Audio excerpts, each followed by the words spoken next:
Do you know what number episode this is? 169. No, 169 was last week's. Damn it. This is 170. 170?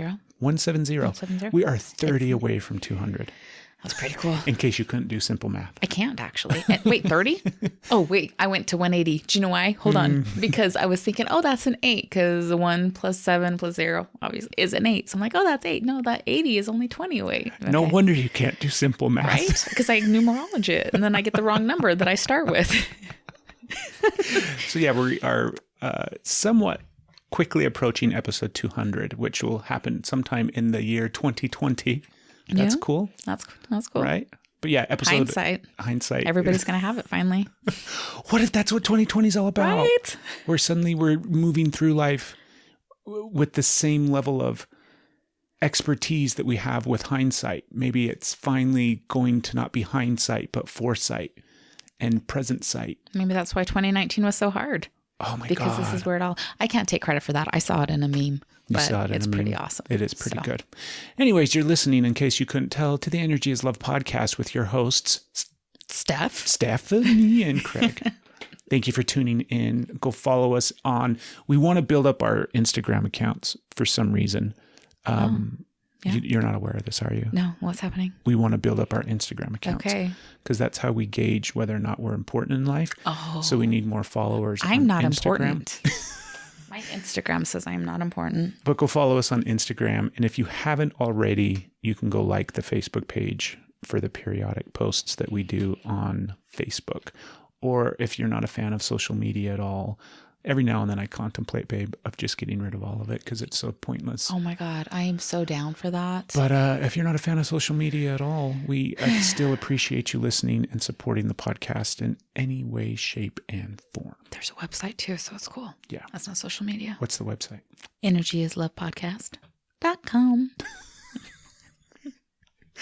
On this fun episode that you are listening to, episode 170, titled something, because I haven't come out with it yet, because we record these introductions long before the episode is actually released.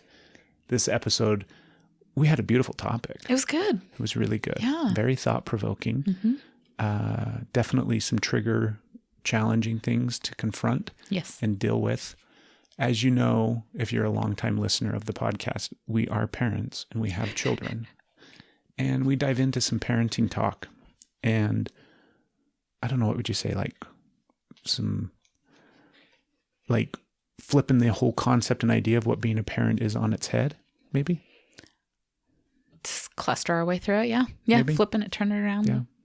Looking at it from a completely different perspective, right?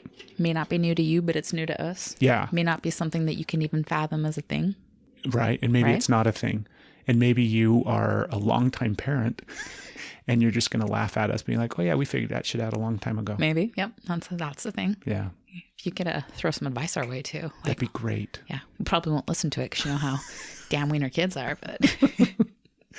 But sit back and relax and enjoy, because it's a wonderful, wonderful episode with your amazing, wonderful, amazing, spectacular, sexy hosts, Steph and Craig. Here we go. You're listening to the Energy is Love podcast. Energy is love. The Energy is the Love podcast. The Energy is Love podcast. Energy is love.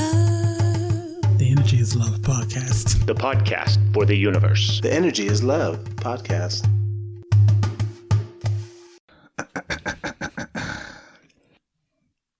Okay. Good morning. Good morning. Reaching for my coffee. Good morning. Good morning. I feel like there may need to be a disclaimer at the very beginning. Well, now it's the very beginning, so it would so be I'm a perfect time for the disclaimer. For the ones that have heard the Brandy podcast from the past, we are going to see her tomorrow, so she may be a continuing topic today and for a little while. So I don't think we need a disclaimer for that. Yes, I know. Like, maybe we hashtag it so everybody that loves Brandy can jump on the Brandy train with us and we can sit here and love her together. That sounds kind of weird, huh? Did you, because we both, well, I don't know if we stalk. We're fans of Brandy, and so we follow her on social media. Yes. And, baby, she's sick. She's lost her voice. Like legitimately right now. I have some teas and some things like I don't just like, I know how to get that back. If she wants to have some natural remedies, I can do that. I can help the brandy. Yeah. You didn't see that, did you? No, I didn't see that. Yeah. It was on, I don't know what post it was, but it's because of that award that she won last night. Yeah. And yeah, she was totally talking. sick. Well, she talked, but she didn't sing. She didn't sing. Apparently she lost her voice. She's sick. Well, so if she can't sing tonight, can we just go, or tomorrow? Yeah. Can we just go have dinner with her? Like you don't have to perform. We'll buy you dinner. So yeah. Brandy Carlisle, I will buy you dinner. I'm sorry, it's not going to be the level, They'll buy you dinner. But I'll totally buy you dinner and I'll make you tea. Like it's totally fine. You don't have No, I'm to sure sing. she'll be fine. They do, Well, they do stuff, right? Rich people have rich doctors that. Yeah, but she should totally let her voice heal. Well, or should she? Because maybe she'll let her voice heal after tomorrow. You know what's funny? It's like we're putting that out there, but when you, like how hard it is to call in sick to work or to cancel an appointment. Can you imagine having a concert with, oh my gosh, thousands and thousands of people and you're like, I just really can't do it today. Like how hard that is to call in. That would suck. Yeah, like we have big plans for tomorrow. If you have to, it's okay. I totally. You're okay with it if she has to call in? Well, I don't think she can do anything wrong, really. So, yes, I will forgive her. I will not be disappointed. And it's okay if you want to, we're going to be at the Gorge in June. So, if you want to give us some VIP passes to make up for it so we can go backstage and meet you, I'm totally cool with that. I'm just going to throw it out there. You ask. Right. All she can do is, she says no. She says no. Yeah. I can put it out there. Maybe we should get some, for people listening, we're obviously just talking about our love affair with Brandy Carlisle. Yeah, we just love her. But we're going to see her next year as well. We've already got tickets for a big performance. It's called The Gorge, right? Mm-hmm. It's a big outdoor venue up in Washington. Yes. And we've already got that all planned and scheduled and all sorts of different fun stuff. So yes, we're kind of, I don't think we're dorks. I think we're just fans. I feel dorky about it. Do you? Yeah, I feel like a grown man that's following around a performing artist. Okay, she's magic. She is magic. So I talk to people about her. Like I think I'm her personal PR rep. She just doesn't know it. Mm-hmm. Because either we have a conversation because they already know her and love her, and then we just gloat over everything that is wonderful about Brandy, or they do not know her and I introduce them to her and change their lives forever. It changed mine. See? Yeah, you introduced me to her and it changed my life forever. Right. So now you're sitting here talking. So you know how we've talked before about how you feel her music before you hear it. Yes. And then you hear it and then it's like, oh my gosh, it's this whole other level. And so I had something happen today that I have felt the song. I have heard the song. I have loved this song for I don't even know how long. But I heard the chorus, not the chorus, but I heard some of the lyrics. I don't know. What do you call them in between choruses? Verses? I heard, okay, well, I'm a little dumbfounded right now, so you're going to have to forgive me that I couldn't think of the word verses. It's because it hit me so hard. And I've all this times that I've seen the song and just love this song. And I'm gonna read it so I don't get it. Did you pull them up? Oh yeah, cool. Because when I heard it, then I started crying again. I've heard this song so many times, but I heard it for the first time again today, and so it's so beautiful. It's The Things I Regret is the name of the song. Mm-hmm. So she starts off with, "There's a hole in my pocket where my dreams fell through." So hello, you're already hooked. When you wear it on your sleeve, all the things you regret, you can only remember what you want to forget. So that tells you the depth of it already, right? But then I heard this for the first time, and it was the last sentence that just made me, I can do it without crying. I can. Breathe. When the weight of the world resting. Holy shit. That happened when I was massaging, and it scared twice, and it scared both of us. That's the ice and snow sliding off of our roof. With the weight of the world resting on my back, and the road on which I've traveled is as long as it is cracked, but I keep pressing forward with my feet to the ground, for a heart that is broken makes a beautiful sound. Oh my God. See? Okay. So I love that her music just keeps, you can hear a song hundreds of times and then it's so powerful that you hear it again for the first time. So yeah, we talk about Brandy because come on. Yeah, so we've got a big date night planned tomorrow night. Yes. She's coming to Salt Lake City. Yes. And we have tickets. Yes. And if you're going to the show, you should hit us up. But it's not going to matter because you're not going to hear this until after the show is over. So if you see like the person that's crying and just completely in love, that's me. So anyways, we can talk about other things now. I've got it out of my system. I decided yesterday Oh. when I was in LA, I had to travel this week. So I was in California and I flew in and out of LAX, which is hands down probably the worst airport on the planet. It's one of my least favorite airports. But anyways, I decided when I was there, I have anxiety and like legit anxiety. I don't just like, oh, I feel anxious sometimes. I've decided that I have anxiety, babe. Yeah. That I have it. Yeah. Like I'm owning the fact that I have anxiety. Yeah. It's something that I have. Yes. It's not just sometimes I feel anxious. Yes. I definitely feel anxious sometimes, Mm-hmm. but I legit have anxiety. Yes. Yes. Just throwing it out Just there. throwing it out there. Announcing it to the universe. The universe I have. knows. You're all, what's new, sweetheart? No, that's not how I was saying it. And I was like, yeah, that's, Yeah. yeah. And I've decided as well. I thought you knew, but yes. Well, I've known but I think what it is I've accepted that I have anxiety as opposed to thinking that maybe sometimes I have anxiety or I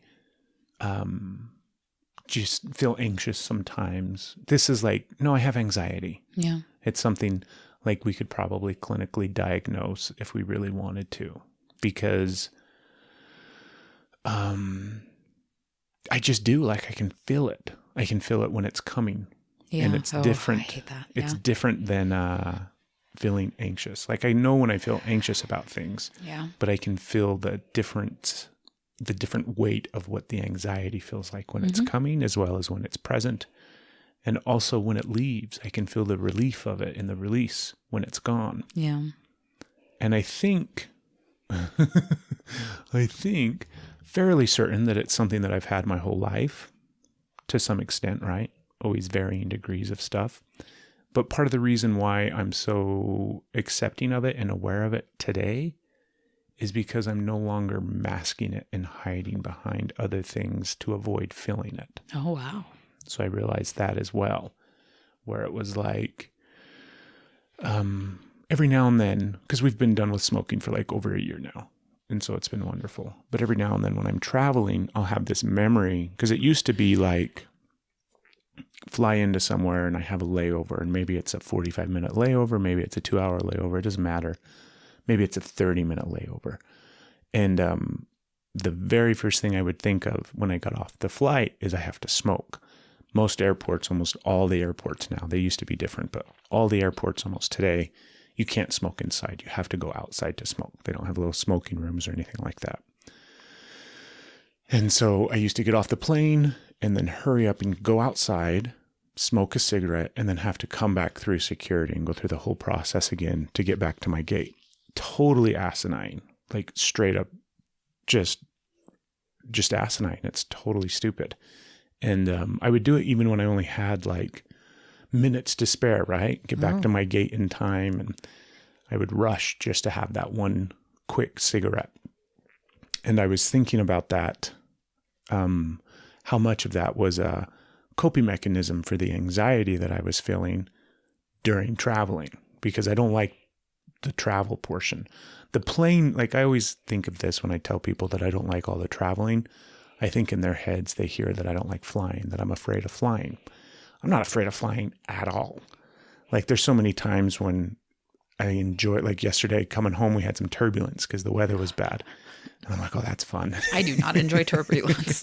And it got like, oftentimes credit to the people out there that are pilots or technology or whatever it is, but turbulence doesn't happen all that often. And I know this because I fly a lot. All that often. Yeah.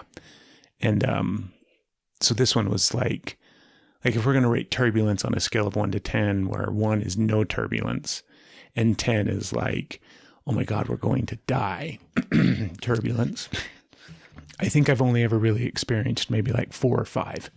So yesterday it was like maybe a 2 or a 3.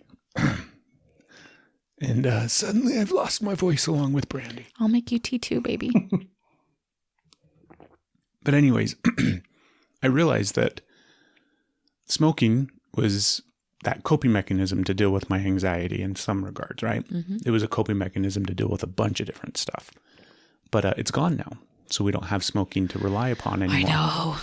When you say it like that, it makes it really hard. I'm like,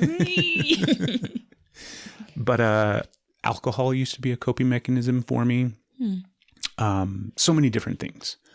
And all of them are gone.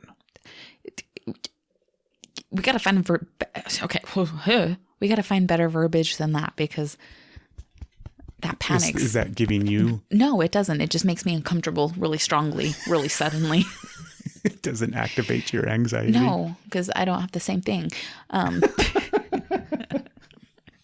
Yeah, no, because then I feel like panicked. Like, what am I going to do now? I need something. I don't have anything to make it better. What the fuck am I going to do now? That's kind of, not that I have anxiety though. Oh, no, not at all. No, you're just talking about me, right? Yes, exactly. Yeah, I do. Yeah. I'm for witnessing.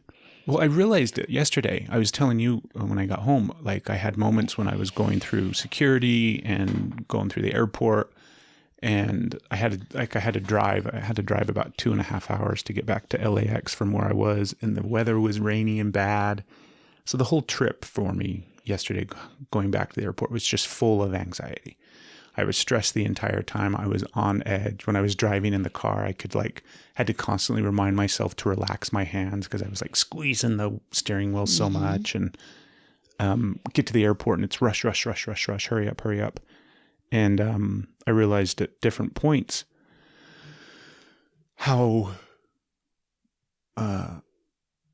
anxious I was feeling, how much anxiety I was like processing. And then I also realized how much my anger becomes the coping mechanism. My anger becomes the mask to hide behind so that I don't feel the anxiety. And it's much easier for me to get angry than to like sit there and be like, oh, fuck, I'm so stressed. And I'm so like, I just realized all of this stuff. And I'm like, okay, I don't like being full of anger. Most of the time, like I realized this too yesterday, babe, as I was like breathing through some of these moments of stress and anxiety. I put on my anger before we even get to the airport. Like I'm like, okay, I'm going to the airport. Even when you drop me off at our airport in Salt Lake City, which I'm super like, at this point, I feel like I could go through it blindfolded. The guys in security know me. Like there was a new guy and he was looking at all my tools, not in a sexual way, even though that would be funny. But he was looking at all the tools that I travel with and he was like, oh, this, that. And then he was like admiring my tools. Yes. Because I have my tools streamlined so that I can take them on the plane rather than checking my bags. And there's certain requirements that you have to meet.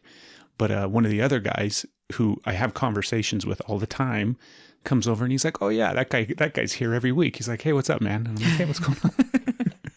And so that's how often I travel and how comfortable I am at the Salt Lake City airport. However, I still put on my angry pants and my angry coat to move through those spaces. I don't want to do that anymore because I'm not an angry person and I don't like, it's like what we've talked about in the past. It's my asshole that I, bring out and put forth. And that's how I'm meeting people and meeting the world in a sense. And I don't like any of that. Yeah. However, that asshole was there to insulate and protect me from the anxiety and the feeling of being overwhelmed and stressed out and nervous. And yeah, it's so interesting. Yeah. Like part of it feels really freeing to accept it on a deeper level. And then there's another part of it that is like super scary where I feel like, that makes me weak. I don't want to like, no, I don't really have anxiety. I'm just teasing the last 15 minutes of me talking about it is really just a joke. But it's so bizarre. But it feels freeing for the most part. And then it's almost like the anxiety comes up and says, nah, like you still have to be afraid. Exposed yourself. Yeah. Yeah. So I don't know. What do you think? I think I feel everything you said. Everything. I see it in you, and I resonate with everything you said. Like, especially when you're like, it's easier to get angry. I'm like, oh, you've witnessed that here. I get really hyped up over things. Yeah. Anger has definitely been. It's a super good coping mechanism. It's a survival skill. You're ready to go. So yeah. You have your protection, but it also can like scare away anything else. So it kind of clears a path for you as well. Yeah. So there's times like we talked about that yesterday too, where like I move through the airport in a way that's like, fuck you, get out of my way. Yeah. And because I got to get to where I'm going, and people do like, I don't, you know what I mean? Like, yeah. I clear out a path with my anger energy. Mm-hmm. What would be anger energy? My angergy. Your angergy. My energer. Yeah. But I like so it helps that you're not this like little, like that's true. 5'6" I'm kind of a big imposing thing coming guy. through with you. You don't look like a chihuahua coming through. You know, you're like moving. People are like, okay. But I don't like any of it. I know. You know, I'm totally not that person. I'm totally not a angry, rageful, filled up, frustrating person. You are not. Yeah. So I got to fix it. Oh. Not in the way that I'm broken. It's just the acknowledgement of I want to. How can we shift this? I want to shift the way that I move through those spaces. And I also want to shift my relationship with anxiety. Yeah. Is more of it's a part of me. I'm not overly concerned with why it's here or how it developed or all those stories that we could spin and go through and talk about. I'm more concerned about my relationship with it today. Yeah. And you can open the coffee. I can't. I put lotion on before I open the coffee here. because because then that's a bad idea. You'll loosen it up and then it'll loosen all over the bed. And then when I'll be sucking on the comforter during the episode, it'll be weird. I will suck it up. I've told you the story about sucking milk out of the carpet when I was a kid. Nope. No? Nope. Hold on. Let me pour my coffee because I want my full reactions. You know, when you're little and you don't really know better. Right? I'm Right. almost gagging. Right? You seriously? Is this going to make you gag? No. Ooh, that made me like tingly hot, ucky. Like I can think of just like how it may not have been milk. It may have just been water. I don't care what it was. Oh my goodness. Your coffee? You don't remember being little? I do remember being little. I never doing dumb stuff? Well, I definitely did dumb stuff. Like probably some 5-second rules that shouldn't have happened, but I just have memories of, I don't know how old I would have been. I had to have been little, and sucking up the carpet. So like spilling something and then getting down on the ground and like sucking it up out of the carpet. Why?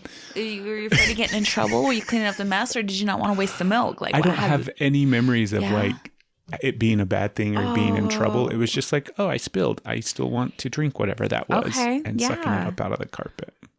Yeah, that's a thing. It is a thing. Yeah. I'm like glad you didn't die.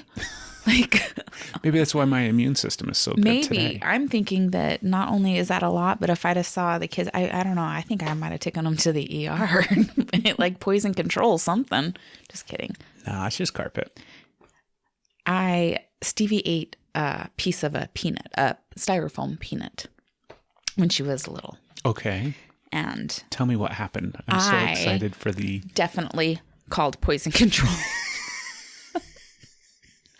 And then I got so afraid because they started like asking me all these like afterwards, and she's going to be okay. And then they started like inquiring me where all these things. And I'm like, oh my God, they're going to come and take her away because I'm a horrible parent. Now I've lost her. Like, oh my God. So not only was I terrified that and then after I knew she wasn't going to die and we didn't need to go to the ER, like that was my calm decision with poison control. I thought they were going to come and take her away because I was a horrible parent and my child was not supervised enough and she's not safe. And I let this happen and now they're going to steal my baby. And I'm like, ah! It was a horrible experience. How many times have you called poison control in your life?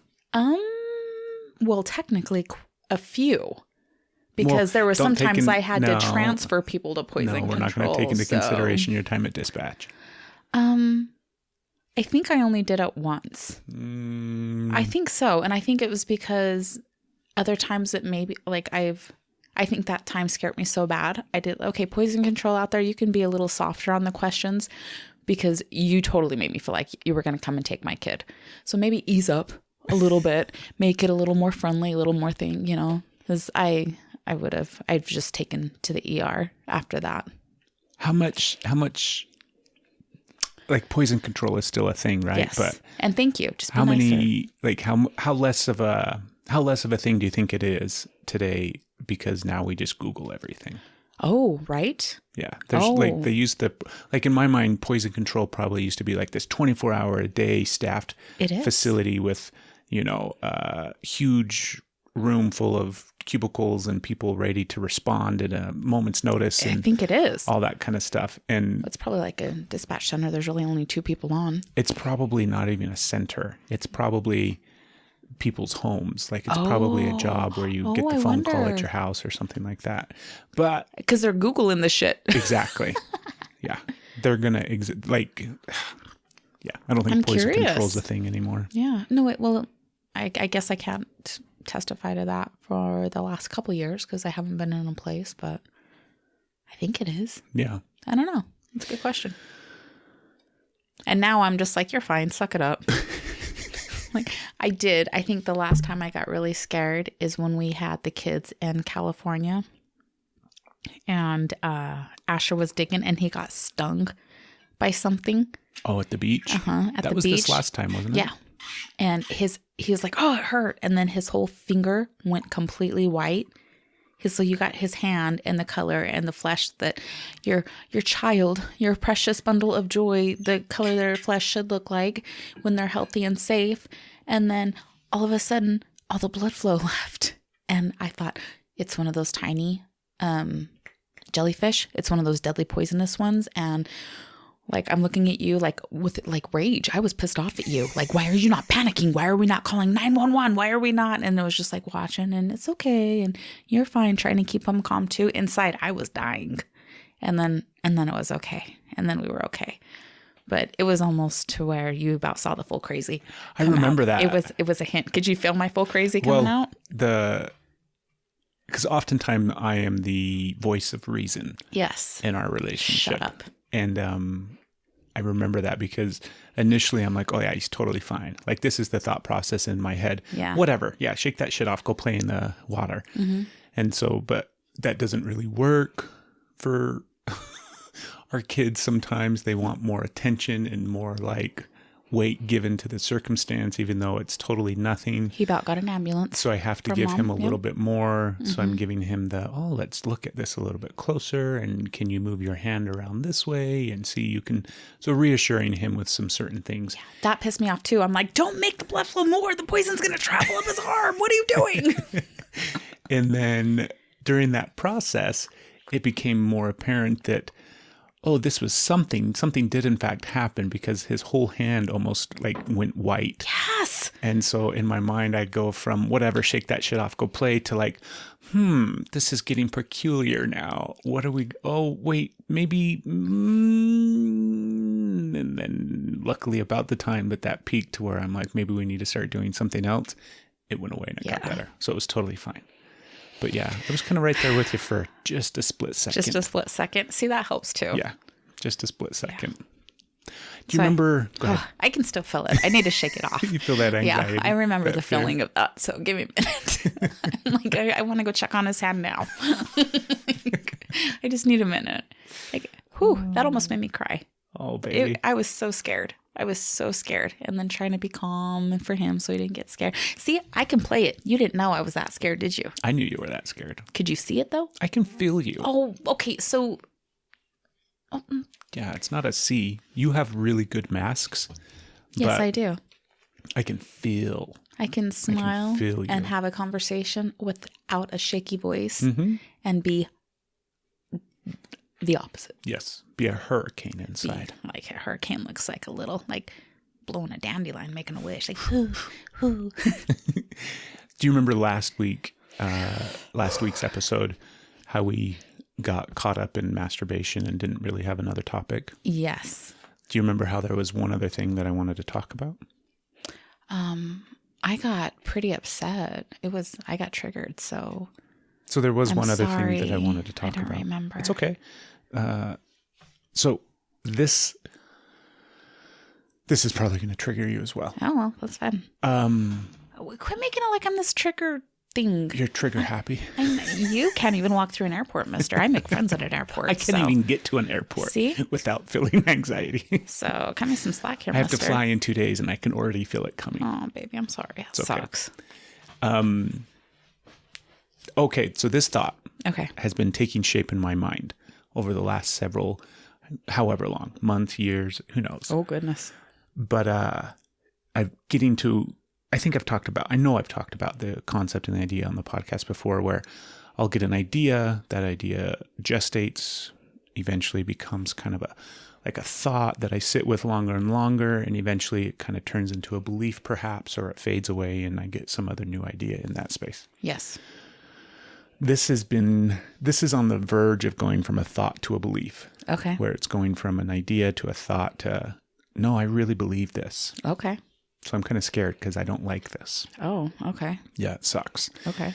So it's in regards to like the parent-child relationship I'm going and to hold my coffee. raising kids and things like that. Okay. So I remember what it was like when kids were born. I remember what it was like when they were little. I remember how important they were and how everything changes, right? Mm-hmm. One day your world is this, and then the next day it's like you're living on a completely different planet. Mm-hmm. Everything completely shifts and changes, and everything becomes about your children. Mm-hmm. And I think that that's good. I think that that's like what's needed, and I think that that's normal and all that kind of jazz. I don't think there's anything wrong with that. As our children have gotten older, some of them have left the house. Some of them are getting ready to leave the house. And as our life has changed, my thought process surrounding my relationship with them, and not just my personal relationship with them, but like the whole dynamic of the whole relationship of having children in one's life. The more I sit with it, the more I think about it, I think about how significant it is to approach it from the perspective that it is their life, that it is 100% all theirs from the moment of inception until they are born and birthed into the world. And from that point forward, it is their life. Yeah. And I have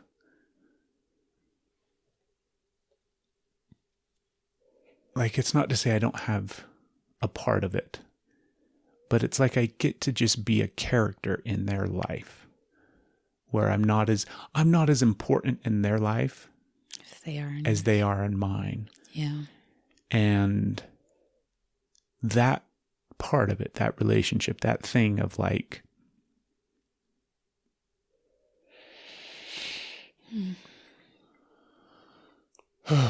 like, I know that our kids probably will never truly understand how much we love them until they have children. And then they'll see how much they love their children. Right? Fact. But there's something about like that dynamic in that relationship that if I could have separated that part in my mind long ago, I think I would have been a better father. I think I could have done a better job of being their father if I would have let go of the idea that like this relationship, meaning my relationship with them, was so important. Yeah. Because it's so important in my life, but it's not so important in theirs. And that's okay. Yeah. Do you know what I mean? Yeah. Like the fact is, we serve a purpose in our children's lives. We're there for them. We keep them safe. We raise them. We teach them. We guide them. We help them. But all of those things are cursory Like all of those things come second, third, fourth, fifth in their life. Yeah. Because it's been apparent to us from being a parent, we don't matter in their lives. Their life is so singular focused where they are the center of their universe. Yeah. And everything is spinning around them. And it has been that way probably for their entire lives. Because I can think back to when I was a kid. And I can think not back to when I was a kid, but I can think present moment, right? Yeah, I think about my parents. I think about the relationship that I have with my parents. I like spending time with my parents. They're not the most important thing in my life. And they never really have been. You know? There's been time periods where it's a stronger connection and it's a stronger bond and they're more important during this period or that period. And I've always relied upon my parents. Like, think about how we feel like we're being taken advantage of by our kids, right? Where it's like, God, they're so ungrateful because all they do is come to us when they need something. And then they're mean if, by God, you don't say yes to every whim and demand and give. Yeah. They're freaking mean. But I literally do the exact same thing to my mom today. You're not mean to her, though, if she says no. I'm not. Right? Right. Yeah. But that's from our point of view and our perspective. Ooh, good point. Ooh, shit. Maybe my mom thinks, what a little asshole. What a little asshole. I told him no this time, and now he hasn't talked to me for 3 months. Oh, shit. And in my mind, I'm like, totally fine, Mom. Yeah. Say no, that's okay. No big deal. And then I don't talk to her for 3 months, not because I'm upset that she said no, just simply because I'm busy and she's not a priority in my life. Same thing with my dad. Damn. Well, there's a cup of perspective for you. So the thought, the idea, the belief that is forming is this whole concept and idea where I used to think that they were the most important thing in my life. And they are. Yes. But I think I should have shifted my focus kind of back to myself way earlier. Because today, sitting here, see, this is I can see your mind. You can see it Yeah, that mama part of you is like, nope, I'm okay with putting myself last because of the importance of them and the importance of raising them. However, what would we want for our children? Well, and the only way to give that to them is by example. I agree. And I definitely try to encourage with people that I work with the importance of self-love and the importance of when you have kids still making time for you, because you are by in turn giving them that gift that they're seeing, oh, it's okay that I matter too. So they're going to do this. So it's this beautiful thing. But it's really hard for my brain not to hear that they then come last. And I'm like, hold up. Like, that's not going to happen. Like, yes, they still come, if it works for them, then I can scoosh myself in there. Yeah. But if it doesn't work for them, then no, my plans change. Everything changes. Well, it's not even like putting them last or something like that, or putting yourself above them or putting yourself first. This whole thing in my head is more about a mindset. Yeah. And more about a thought process to where they have been the most important thing to me in my life. And okay, I hear it. They're not the most important, or I'm not the most important thing to them in their lives. And just separating that and thinking about this is their life. Yeah. This is their entire experience. I play a very, very, very small role in it. Yeah. Right? I think about the role that my father plays in my life. He's like if we think about a movie and you've got lead roles and then you've got co-stars and supporting actors and then you've got extras and then you've got just the people that are walking around in the background. Like my dad is kind of like a supporting role / maybe an extra with a speaking part, right? Yeah. He's definitely not co-starring. He's not a lead. He's not going to win Best Supporting Actor. And so the fact is, I'm going to have some similar role in our children's lives. Yeah. And for me to try to force something different, right? Me to try to be a bigger role in their lives I think what that does is cause contention and just like stress in that relationship, as opposed to accepting I'll accept whatever role they want, right? If you want to put me up on the billboard and be like, if you want me to co-star in your film, hell's yes, right? And if you want me to like be in charge of craft services, and every so often you come by and give me a hug when you get a cup of coffee and a bagel, I'm okay with that part too. But for me to try to sit here in the space of like, I need to be in your life, I need to play a really big role in your life, seems silly, because it's theirs. It's their life. They get to decide. They get to make their own decisions. They get to pick and choose. So part of it is like letting that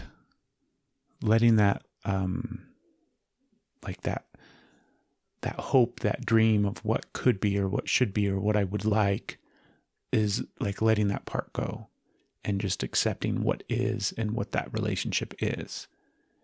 And it's hard because it feels like I'm letting them go. It feels like I'm letting go of the concept and idea that they're the most important thing in my life. But the fact is, they're kind of not the most important thing in my life. And I hate that. I want them to still be the epitome of everything that my world spins around. And as they've gotten older, and as they've, as their life has become more apparent, right? And it's become more obvious that, oh yeah, we barely have any role in these lives. As that's become more apparent and more obvious, it's easier to see that dynamic, but it still is super hard to let go of that whole idea that like, oh, I need to shift out of keeping them at the center of my universe, because I have my life too, right? I have to live my life. I have to do what's best for me. I have to make my own decisions about what I want, where I want to go, what I want to do, all these type of things. Yeah. Because I want them to do the exact same thing. I want them to live their life that way. Yeah. Right? I don't want them to live their life in a certain way, even if it's for their children's benefit, or what they think, or what they've convinced themselves is best for their children. Because that's what you and I do. We sit here and make decisions about our lives because we convince ourselves that this is what's best for their life. But that's their life. That's not ours to make those decisions about. Yeah. You okay? Yes, it just sucks really bad. Yeah. Makes me super, super sad. Makes me just want to go back to when they were babies. Yeah. Because shit was like somehow simpler then.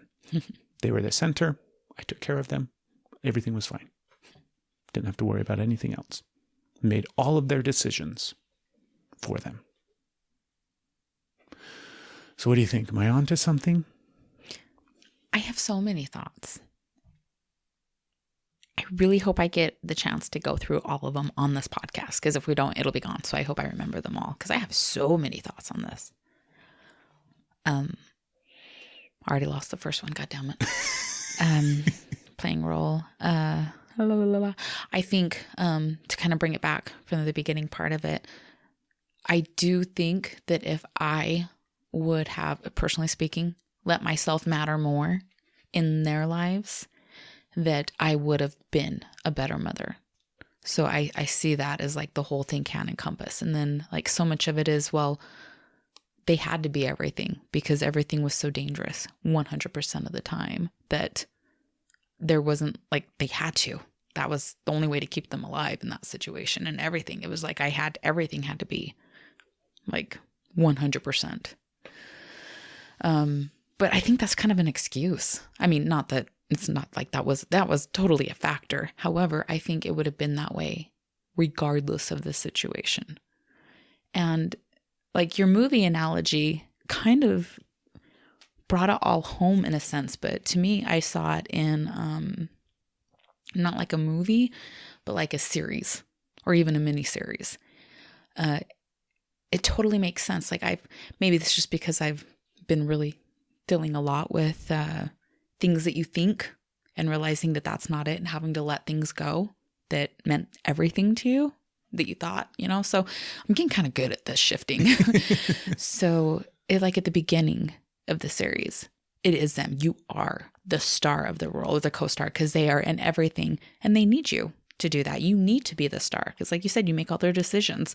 The decisions that you make every few minutes, every few seconds determines whether or not they survive.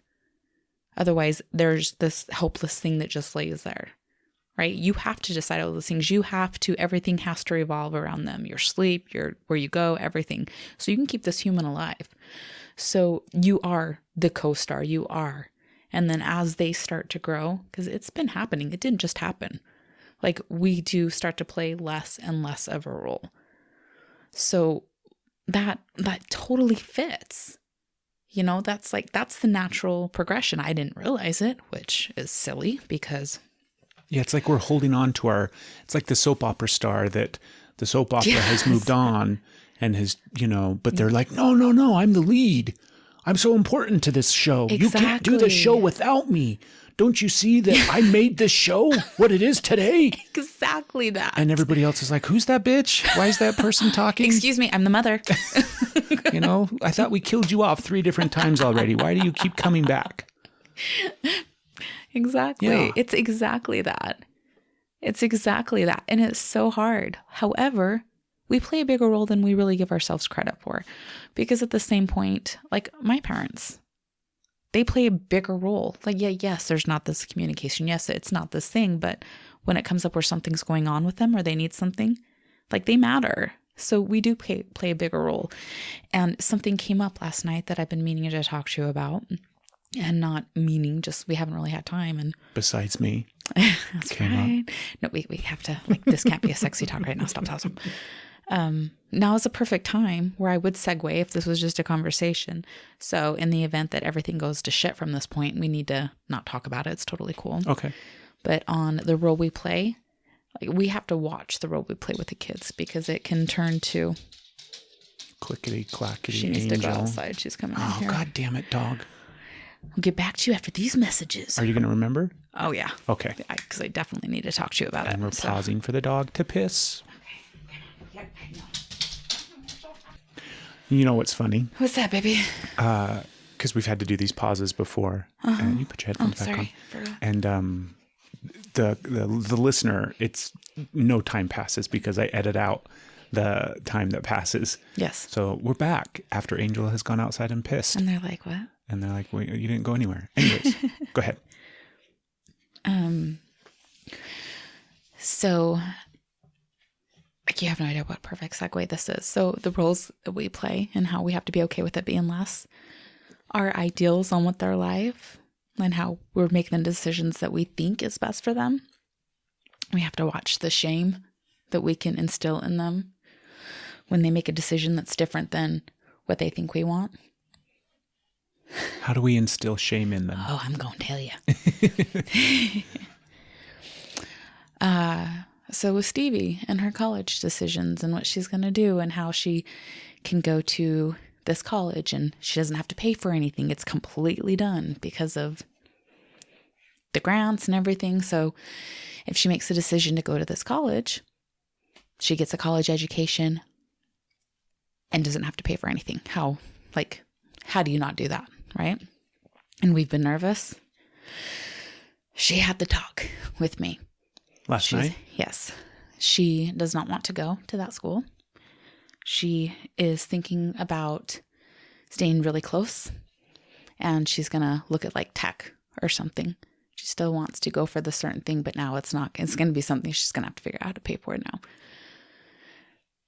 Because she's not going to go to the school where she gets the education for free. So it's stressful and it's hard, right? She had a really hard time telling me that. And she was super scared and she didn't want me to be disappointed. And so she got the speech of, no, it's your life. It's what you decide is best for you. And yeah, this is, my thoughts, but it's, you have to decide. And then I threw in, had I done everything that Grammy and Boppy would have wanted me to, sometimes I wish, man, I should have listened to that one. And then You'd still be living in the house with them. Stop it. Sometimes I should have listened to that one. They were right. And then there's times I'm like, oh man, you have to live your own life. You have to decide what is best for you. And nothing is final. Like you get to change your mind as many times, whether or not it's paid for in the future, but this doesn't mean this is where you're going to be. Who would have thought that, what was I, 37 to 38 when I changed everything and finally hit my right? Like, so I tried to make it as okay as possible, and it took a while, but then she started to feel better. But that conversation, she was under so much stress and fear, and how is she going to have this conversation? And I thought, well, good job, Mom. You made it impossible for her to talk to you, and she had to say something that she wanted for her life, her choice. Had to be this big conversation that she felt horrible about. And then she started scrolling and looking. She's like, well, I can do it online. And even still trying to make it okay. Like, where she's now going to do this thing for me. And I'm like, no. Like, you have that option if you want to do it, but that's not what you want to do. So put it on the bottom of the list. Go do what you want to do. Yeah. And inside, I'm like, what the fuck is she doing? No. I'm proud of her, because that's hard to say what you want. It's very hard. I have to take all my thoughts out of it and why I think she's making decisions. And because she's got to decide. It's not your movie, it's right? It's not my movie. It's not your TV show. But like, fuck. You didn't write it. But I did actually. Hold on. Didn't. Hold on. I wrote the book. You didn't. No, stop it. I wrote the book because I grew the book in my body. Okay. But no, let me finish it. But turns out I didn't write the fucking screenplay. That's a whole other movie. So I don't know who got their hands all over that. So I wrote the book. It was mine. And then the world came in and changed it. I'm like, no. You know what I think? I made the perfect book. I think I take it even further than that. It's fine. Because I'm fine.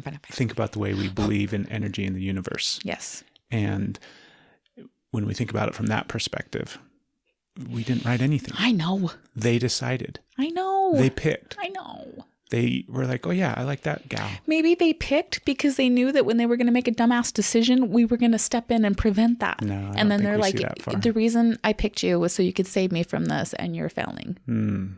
That's your movie. That's not hers. Right? I know. So there's that. So there's that information for you. Congratulations. Now you know that she's changing. How do you feel? I'm nothing but supportive. See? Because I'm coming at things from this perspective. I'm trying to more and more come at these things from these perspectives. The hardest one that is still super challenging is with Asher, because he's still the youngest and he's still here.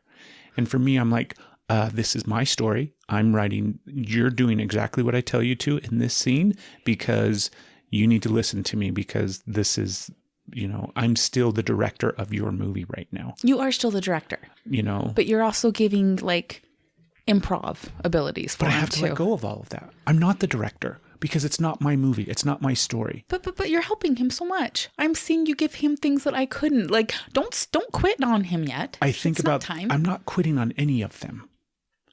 I'm thinking about the way that I am helping them. And the ways that I think I help the boy the most is when I do my own thing and I lead by example. But when I step into my own movie and play my lead character and how I want that scene to go in my life, I think that's what helps the boy the most. True, but he Not when I got to pause my movie. Wait a minute. I got to step outside of my role and I got to get into his. And then I got to direct his film. No, that's not my part. It's not my role. I'm lucky enough to have a supporting character role in his film. Okay. But I just get to show up and be me. Like the best actors, it's not really acting, right? The best actors are just naturally go with the flow and they kind of do their, I need to do the same thing in all of their lives. Same thing with your life. It is not the same level of a role that you play from the 13-year-old in your home to the 20-year-old not in your home. Those are different roles. That's because I'm telling you. Okay, fine, then I take over. Think about it from the perspective of him, though. The reason it's different is because he's made the decision to put us in those roles. Because it's his life. Okay? And we think it's because of the actions and the choices and the decisions that we've made and the ways that we've controlled his life. And that's why we have the roles that we have. But the reality is, he is a fully autonomous, free-thinking person. Agreed. So I'm not debating that. He decides what role we have in his life. Okay, if we let him decide everything, he's going to stay and play video games. Based upon and never leave the basement. Based upon our actions. So when we show up on set, how we're choosing to behave on set dictates how he's going to let us play a role in his life. If we showed up on set like the bossy, grumpy actor that thinks, where's my coffee right now? I need, why is the lighting over here? I'm going back to my trailer. This is bullshit. That's not the level I'm talking about. Then he would change what role we have in his life. Agreed. So once again, it's just how we show up in their life is up to us. So you still plan on showing up? 'Cause Absolutely. it kind of sounds like you're like checking out and being like, whatever. So that's the scary part of me expressing this conversation with you, is that that's what you're going to think, is that I've decided our children aren't important and I don't really care what happens to them and I'm only focusing on myself, which is not what I'm saying in the slightest. Yeah, I know. What I'm saying is, holy cow, this is theirs. I know. But it's not 100% theirs. It is. I know it is, but it's not. If we don't do anything, he doesn't have a place to live. Who said something about not doing anything? Because that's the extremes that my brain goes to. Yeah, that's not what I'm talking about. But that's what I'm hearing. Another aspect of this that has helped me in the thought process in going from an idea, thought to a belief? What is that? Our relationship, Stephanie. Okay. It's ours. Yes. It's whatever we want it to be. We get to decide. Very true. Right? Yeah. And if we sit around and worry about what they think or what their role is or what, then it's inhibiting our ability to live the life that you and I want to live. That is true. Right? But we also still have decide to care how our decisions impact why them. the fuck do you want to fight me on this? You're the one that got angry. Well, you're just, I'm not We're angry. not in an airport, mister. Oh, that guy that got in front of me. It's because I'm scared, babe. I know you're scared, but you don't need to come back at everything that I'm saying, and you don't need to play devil's advocate on the other end. Is that fucking annoying?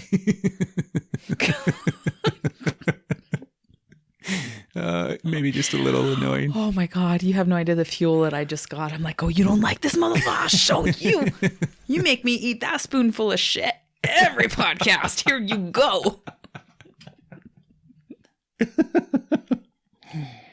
No. So that's my thought. I agree with your thought. I just don't know how to do it because I don't either. I don't, and it's scary and it hurts. And I feel like I'm figuring it out along the way.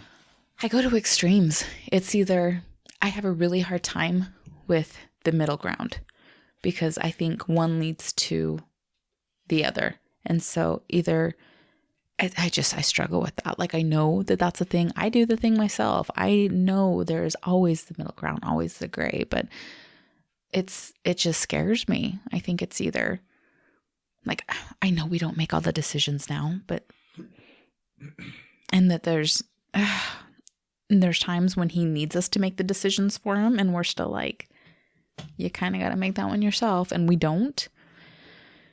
So we're living the middle ground.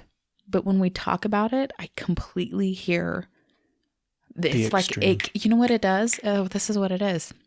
Oh, I'm going to cry.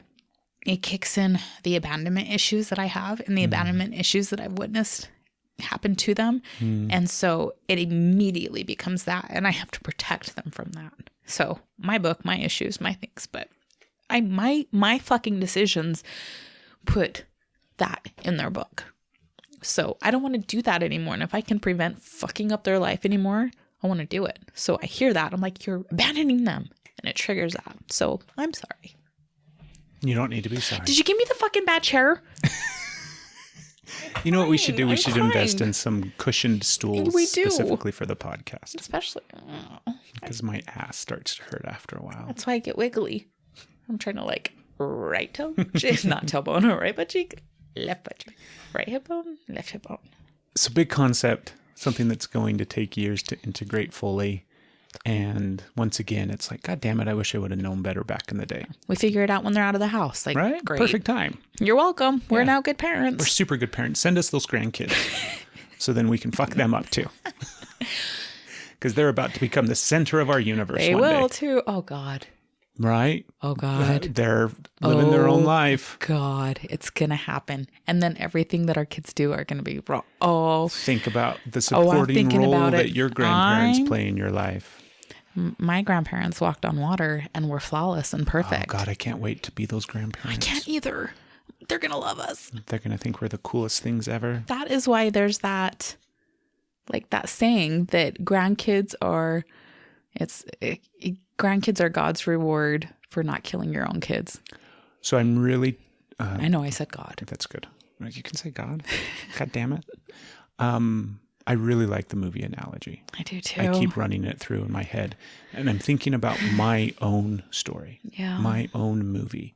And how my movie was going along and everything was happening the way that it was happening. And then suddenly I got some new characters in my movie called kids. These damn wiener kids.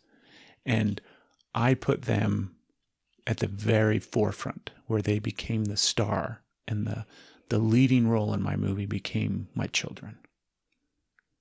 And I shouldn't have done that. I don't regret it doing it. I don't think that I'm a bad person for doing that, but I wish that I would have done it slightly different.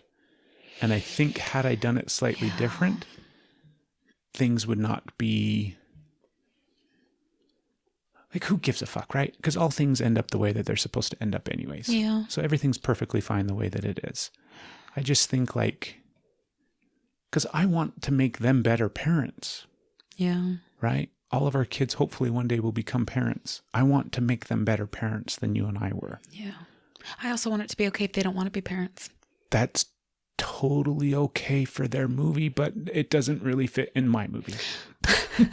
I agree, but I also like the pressure of, like, I don't know how much it is pressure for guys because I'm not a guy, but the pressure for women that, no, you get married and you have kids. That is your role. That is why you are on this earth. So if they don't want to, I want that to be okay too. However, like you said, my movie says they do.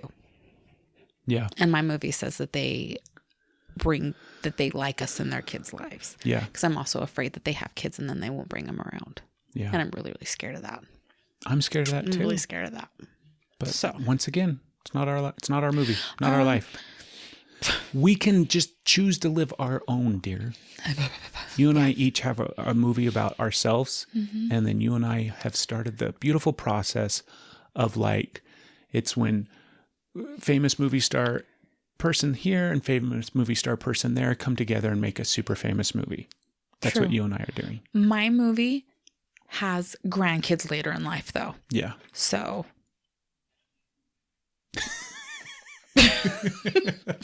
So universe / our children, you better be listening. That's my movie. You do what you want with your movie, but I'm telling you, my movie says this, so it's done. That's the way it is. Well, at the end of the day, if you're a parent, right? Hopefully, if you're listening, you might have kids or you're thinking about having kids one day. Good fucking luck. Yeah, it's a shit show from day one. You're going to make copious amounts of mistakes every single day. Every day. You're not going to do anything right. No. And eventually they're going to grow up and leave you. Yeah. And hate you along the way. So good luck. Everybody go have kids. It changes your life forever for the better. Makes you super happy. Stephanie and I have decided in our future lives moving forward, at least the next one, or maybe the next 15 future lives that we have moving forward, we will not be having children. Yeah. We're going to be living a life of...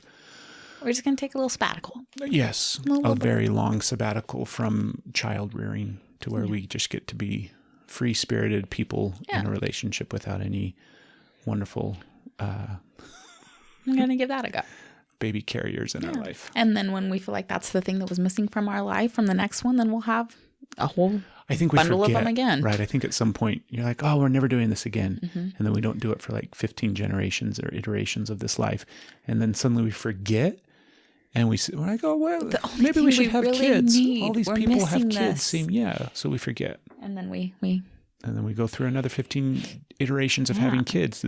Maybe we're at the point now. This is 15th. Maybe this is 15th. This is 15th iteration. And we're like, we are fucking done. We've had enough of this. We've done a great job. See you guys in 15 more lifetimes. Right. Right. By the way, we want to star in your role. Just kidding.